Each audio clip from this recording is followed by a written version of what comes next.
আসসালামু আলাইকুম। আজকে ব্রয়লার মুরগি রান্না করে দেখাবো।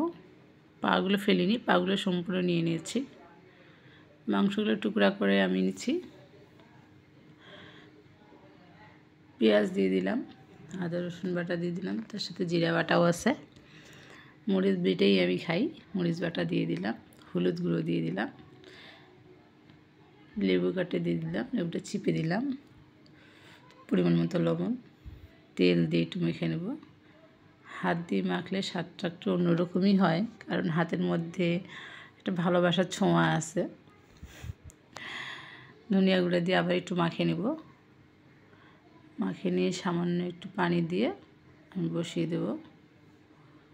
ঢাকনা দিয়ে ঢাকে দিলাম, একটু কষিয়ে নিতে হবে। পা আমি ফেলি না, পাগুলো আমি খাই। যে যাই বলুক, পা আমি খাই। ব্রয়লার মুরগির পা হোক, দেশি মুরগির পা হোক। এখানে গরম মশলা আমি তখন দেইনি, গরম মশলাটা ভাজে নিলাম, বেটে নিয়ে দিলাম, কাঁচা দাগে বেটে নিলাম শুকনা করে। আমার মাংস রান্না হয়ে গেছে। আপনাদের কেমন লাগছে অবশ্যই জানাবেন। এতক্ষণ আমার সঙ্গে থাকার জন্য আপনাদের ধন্যবাদ। আসসালামু আলাইকুম।